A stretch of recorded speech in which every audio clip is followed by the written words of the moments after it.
जय श्री कृष्णा। प्रिय दर्शकों, आप सभी का स्वागत है हमारे इस YouTube चैनल पर।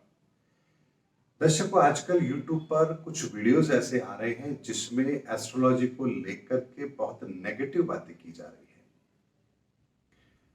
हालांकि उन लोगों का मानना है कि एस्ट्रोलॉजी सत्य नहीं है और ये लोगों को गुमराह करती है।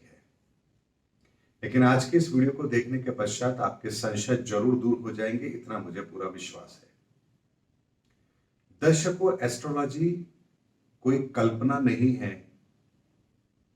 कोई ऐसा सिद्धांत नहीं है जो किसी ने अपने मन मर्जी से दिया हो और जो समय समय पर गलत साबित होता हो, क्योंकि ज्योतिष का सिद्धांत सूर्य सिद्धांत पर आधारित है। यानी कि इस ब्रह्मांड में, यानी हमारे सौर मंडल के अंदर तारों की स्थिति और बाकी ग्रहों की स्थिति, उनका अपना एक परिक्रमा पथ, पृथ्वी के चारों तरफ चंद्रमा का एक चक्कर और पृथ्वी का सूर्य का चक्कर लगाना, इसी सिद्धांत को कैलकुलेट करने का साधन है ज्योतिष विद्या। अब आप बताइए कि यदि पृथ्वी सूर्य के चक्कर लगा रही है, यह सिद्धांत ज्योतिष का है, तो क्या ये कल्पना है? अगर चंद्रमा पृथ्वी के चक्कर लगा रहा है तो क्या ये कल्पना है? पृथ्वी का चक्कर लगाने में चंद्रमा को जितना समय मिलता है, जितना समय उसको लगता है, उसमें वो कितना डिग्री आगे जाता है और उससे कितनी तिथि बनती है, किस तिथि को हम क्या कहें, और पूर्णिमा पर चंद्रमा सूर्य की स्थिति क्या होगी, अमावस्या पर सूर्य चंद्रमा की स्थिति क्या होगी, किस माह के अंदर सूर्य की किस राशि के अंदर क्या स्थिति होगी, बाकी ग्रहों की क्या स्थिति होगी, इसी को कैलकुलेट करने का साधन है ज्योतिष। इसीलिए कोई ऐसी चीज नहीं है जिस पर हम विश्वास करें या ना करें, इससे इस पर कोई फर्क पड़ता है। और यही कारण है कि ज्योतिष गणना के आधार पर ही आने वाले समय के अंदर, भविष्य में, किस दिन कितने बजकर कितने मिनट पर सूर्य ग्रहण होगा, कितने बजकर कितने मिनट पर चंद्र ग्रहण होगा, किस दिन कितने बजे सूर्य कौन सी राशि में प्रवेश करेगा, कौन सा ग्रह किस दिन कितने बजे किस राशि में प्रवेश करेगा, उसकी चाल वक्री कब होगी, मार्गी कब होगा, किस दिन कौन सी तिथि होगी, तिथि कब से कब तक होगी, ये सारी की सारी गणनाएं, मैथमेटिकल पार्ट जो है वो ज्योतिष का सिद्धांत है। इसीलिए जिन्हें ये नहीं पता है वही इस तरह की बात करते हैं कि ज्योतिष के अंदर काफी भ्रम है। क्योंकि जितना ज्ञान हम ज्योतिष का दुनिया के लिए हम समझते हैं कि हम लोगों को जब समझाते हैं तो उन्हें केवल इतना समझ आता है कि राहु केतु सूर्य शनि मंगल बुध, बस इतना उन्हें समझ आता है। या इतना समझ आता है कि मेरा मंगल खराब है, मेरा मंगल नीच राशि में है, मेरा मंगल उच्च का है, मेरी कुंडली में योग बन रहा है, हम केवल इतना समझते हैं।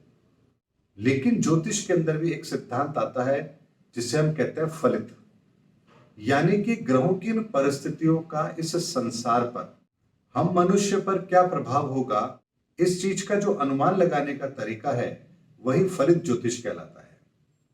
अब मैं यदि आपको एक उदाहरण से समझाऊं तो आप ऐसे समझिए कि मेडिकल साइंस के अंदर एक सिद्धांत है और वो सिद्धांत ये है कि इंसान का हीमोग्लोबिन इतना होना चाहिए, यानी कि 7 से लेकर 14 के बीच में या 8 से लेकर 14 के बीच में एक स्टैंडर्ड है। यानी इससे इसके बीच में है तो आपका हीमोग्लोबिन ठीक है, लेकिन अगर उससे कम है तो ये आपके लिए ठीक नहीं है, आपके शरीर में खून की कमी है और आपको उसे बढ़ाना चाहिए। और यदि हीमोग्लोबिन ज्यादा है तो उससे क्या प्रॉब्लम हो सकती है, उसके संदर्भ में भी आपको बताया जाता है। अब एक सिद्धांत है कि हीमोग्लोबिन इससे इसके बीच में होना चाहिए, यानी इससे कम होगा तो आपको परेशानी होनी चाहिए, आपके शरीर के अंदर खून की मात्रा कम है जिसकी वजह से आपको दिक्कत आएगी। लेकिन बहुत से ऐसे लोग होंगे जिनकी हीमोग्लोबिन की मात्रा लिमिट से कम होगी, लेकिन फिर भी वो अपने आप को स्वस्थ महसूस करते होंगे। और बहुत से ऐसे लोग होंगे जिनकी हीमोग्लोबिन की मात्रा ठीक होगी लेकिन उसके बाद भी वो अस्वस्थ हैं। यानी सिद्धांत ये कहता है कि इससे इसके बीच में होना चाहिए, एक स्टैंडर्ड वैल्यू है। लेकिन जरूरी नहीं है कि वो स्टैंडर्ड वैल्यू आपके लिए उसी तरह से काम करे जैसा सिद्धांत कहता है। इसी तरह से ज्योतिष विद्या के अंदर भी एक पैरामीटर होते हैं, एक सिद्धांत होते हैं कि मंगल नीच राशि में है और ये मंगल उच्च राशि में है, शुक्र उच्च राशि में है या नीच राशि में, तो उसका प्रभाव ये होगा। एक स्टैंडर्ड पैरामीटर है ये। लेकिन कुछ कुंडलियों में ये नीच का मंगल भी उसके लिए वरदान होगा, तो किसी कुंडली में उच्च का मंगल भी किसी के लिए बहुत बड़ी प्रॉब्लम क्रिएट करेगा। इसीलिए दर्शकों, ज्योतिष का सिद्धांत सूर्य और चंद्रमा और इनकी गति के ऊपर निर्भर करता है। इसे हम माने या ना माने, इससे हमारी सेहत पर कोई फर्क नहीं पड़ेगा, ग्रहों की सेहत पर कोई फर्क नहीं पड़ेगा, इस दुनिया पर कोई फर्क पड़ने वाला नहीं है। जिसका जो तरीका है, जिस सिद्धांत का, उसके आधार पर हमें वो रिजल्ट तो मिलेंगे ही मिलेंगे। लेकिन इसका प्रभाव इंसान पर अलग अलग होता है। इसीलिए फलित ज्योतिष के अंदर हम यदि कैलकुलेशन सही नहीं कर रहे हैं तो हमारी प्रेडिक्शंस गलत हो सकती है, लेकिन सिद्धांत गलत नहीं होता है। यानी कि हमने किसी के कुंडली में नीच का मंगल देखा और हमने नीच का मंगल समझ करके उसको प्रेडिक्शन दी, तो वो गलत भी हो सकती है। लेकिन यदि हम उस कुंडली के अंदर मंगल की स्थिति को देख रहे हैं, बाकी ग्रहों की स्थिति को देख रहे हैं, मंगल का प्रभाव उसके जीवन पर क्या होगा और बाकी ग्रहों का प्रभाव क्या होगा, इसका यदि तुलनात्मक अध्ययन करके फिर यदि हम मंगल के नीच के प्रभाव का प्रेडिक्शन देंगे, तो वो प्रेडिक्शन 100% सही होगा, उसमें कहीं कोई गलती नहीं होगी। इसीलिए दर्शकों, ज्यादातर लोग फलित ज्योतिष को लेकर के ही ज्योतिष के संदर्भ में अपनी धारणा रखते हैं, जबकि फलित ज्योतिष एक अलग विषय है और ज्योतिष के सिद्धांत एक अलग विषय है।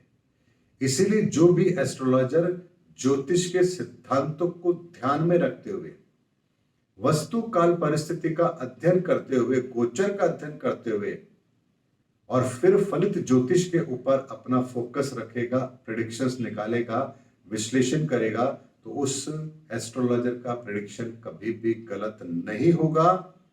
ये बात मैं आपको 100% दावे से कह सकता हूं। इसीलिए दर्शकों, ऐसे जब भी कोई आप YouTube पर वीडियोस देखते हैं जहां पर ज्योतिष के संदर्भ में कुछ कहा जाता है, तो हमें ये जरूर समझना चाहिए कि जो व्यक्ति इस पर टिप्पणी कर रहा है उसका स्वयं का ज्ञान उस ज्योतिष में कितना है। अपने मत के अनुसार यदि कोई बात व्यक्ति कह रहा है तो उसका मत अलग हो सकता है। नकारात्मक दृष्टिकोण से देखने वाले का मत नकारात्मक होगा, सकारात्मक दृष्टिकोण से देखने वाले का सकारात्मक होगा। लेकिन सैद्धांतिक तरीके से, वैज्ञानिक तरीके से दृष्टिकोण रखते हुए यदि कोई ज्योतिष विद्या को लेगा तो उसका दृष्टिकोण बिल्कुल ठीक भी होगा और ये ज्योतिष विद्या उसके लिए बहुत काम की भी साबित होती है। और इसी तरह से मैं अपने प्रेडिक्शंस भी ज्योतिष के अंदर सिद्धांत और फलित दोनों का समावेश करता हूं। इसीलिए 2018 से मैंने जब जब जो बात ग्रहों के आधार पर संसार के लिए कही है, वो बात आपने अक्षर अक्षर सत्य होते हुए देखी है।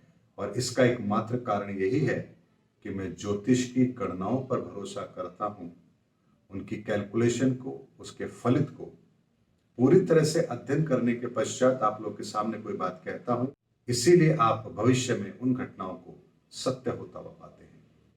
उम्मीद करता हूं दर्शकों, मेरा वीडियो आपको जरूर पसंद आया होगा। अगले वीडियो में आपसे फिर भेंट होगी, तब तक हमारे चैनल पर बने रहिए। जय हिंद, जय भारत।